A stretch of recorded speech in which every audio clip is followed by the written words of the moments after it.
Wala na bang makakatalo kila Kuzan at Blackbeard? Bali sa recent episode nga ng anime nakita nating magpasikat ang grupo ng Blackbeard Pirates. Itong moment nga na to big deal para sa marami. Since huli nga nating nakitang lumaban itong grupo na to during Marineford War pa. Pagtapos nga neto nag-a-appear na lang sila sa iba't ibang arcs. Pero hindi naman sila lumalaban as a group. Yes, may mangilan-ngilan ngang lumalaban sa kanila individually. Gaya ni Burgess laban kay Sabo at itong si Shiryu laban kay Moria. Kaya naman sa video nga na to pag-uusapan natin sila. Pag-uusapan nga natin yung naganap sa episode 1093 ng anime. At para umpisahan nga itong topic natin mag-focus muna tayo sa isa sa pinaka nakakagulat na karakter na si Van Agur. Sa recent episode nga sa dalawang events natin nakita itong si Van Agur. Una sa laban nila sa Hearts Pirates at ikalawa yung inadapt na cover page in chapter 1062 to 1064 which is yung pagsugod nila Kuzan sa Whole Cake Island.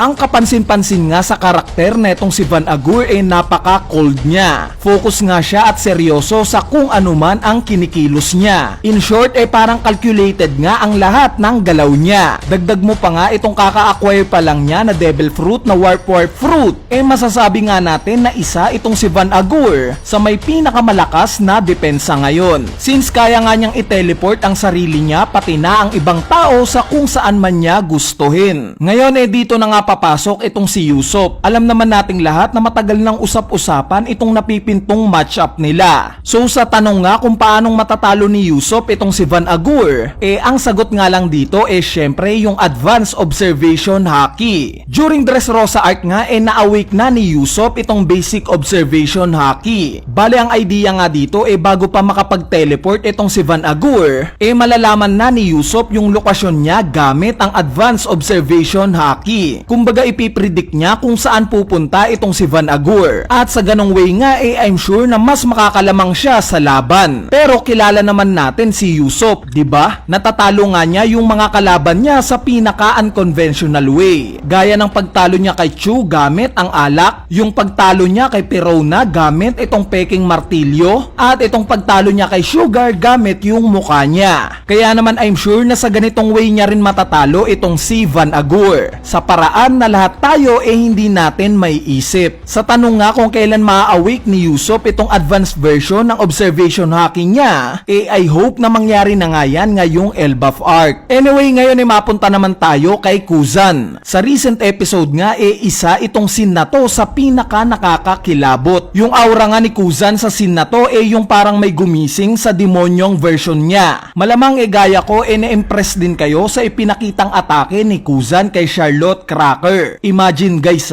itong tinutukoy nga natin na Charlotte Cracker ito yung isa sa commanders ni Big Mom. Nahirapan nga ng konti si Luffy sa kanya. At the fact nga na binisik lang ni Kuzan itong si Charlotte Cracker disproves na ibang level talaga itong lakas ni Kuzan. Sa tingin ko nga preparation itong scene na to. Preparation para sa nalalapit na laban ni Kuzan kay Garp. Kumbaga pinapataas ng scene na to yung expectations natin kay Kuzan. Para nga naman once na ipalabas na itong laban niya kay Garp hindi na tayo magtaka na matatalo niya to. Ngayon mapunta naman tayo sa nangyaring laban ng Hearts Pirates at Blackbeard Pirates. So marami pa nga rin ang naguguluhan sa ipinapakitang animation sa anime ng Conqueror Saki or ng Color of Conquerors. Marami pa nga rin nagtataka kung may Conqueror Saki ba si ganito o si ganyan. At sa latest episode nga umiingay na naman itong debate na to. Since meron ngang ipinakitang red lightning effects nung time na nag-transform si Trafalgar Law at nung time rin na umatake itong si Blackbeard. Baligaya nga ng sinabi ko sa isa sa mga video natin, which is kung hindi nyo pa pala napapanood I suggest na panoorin nyo na. Hindi nga porket may lightning effects ibig sabihin na kaagad nun nagtataglay na ng Conqueror Saki ang isang karakter. As long as hindi nga kino-confirm ni Oda hindi tayo pwedeng mag-assume na isang Conqueror Saki user na kaagad ang isang tao. Itong lightning effects nga na ipinapakita pwedeng bunga lang ng evolution ng pagdodrawing ni Oda. Nakita na rin naman natin yan before time skip at after time skip. During Marineford War nga napakaraming karakter ang gumagamit ng armament haki. Pero may nakita ba kayong naging black ang kamay o paa habang ginagamit ito? Di ba wala? Pero Pero pagtapos nga ng time skip mas nadidistinguish na natin kung gumagamit ba ang isang karakter ng armament haki o hindi. At sa pamamagitan nga yan ng visual na nagiging itim yung parte ng mga katawan nila. Bali ito nga yung tinutukoy kong evolution ng pagdodrawing ni Oda. Mas nadidistinguish na nga natin ngayon kung gumagamit ba ng simpleng haki ang isang karakter sa pamamagitan ng lightning effects na to. At itong simpleng haki nga na to yung inexplain ni Trafalgar Law. Sinabi nga niya na kaya niya daw naninegate itong contagious disease na ibinato sa kanya ni Dokyu dahil sa mas malakas daw ang haki niya kesa dito. So marami na nga ang nakakalimot sa basic haki. Wala nga siya sa kategory ng tatlong types ng haki. Kumbaga ito yung pinaka foundation. So ito nga yung ginamit ni Trafalgar Law kaya niya na-negate itong atake sa kanya ni Dokyu. Simple mas malakas lang ang basic haki niya kesa kay Dokyu. Sa part naman ni Blackbeard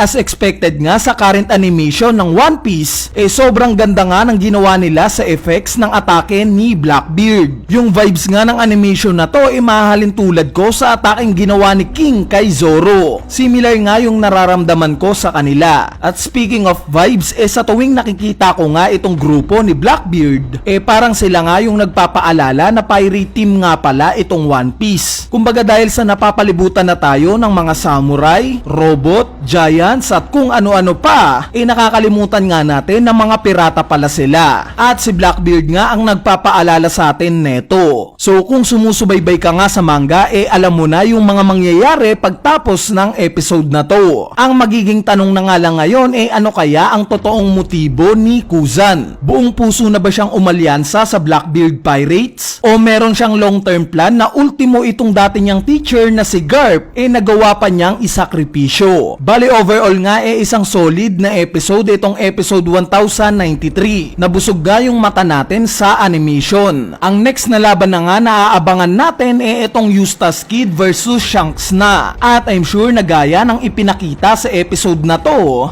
mabibilib rin tayo once na makita na natin itong laban na to. May laban nga ba? De joke lang. Anyway, ayan na nga yung review natin para sa latest episode netong anime. At sana natripan nyo. Kung gusto nyo pa nga na i-review natin yung mga latest episode sa anime sabihin nyo lang. At gagawa ulit tayo. Kung na-enjoy nyo naman itong topic natin huwag ka nang mahiyang pindutin yung like button. Dahil napakalaking tulong na nga niyang like nyo para sa ating channel. So yun lang. Peace!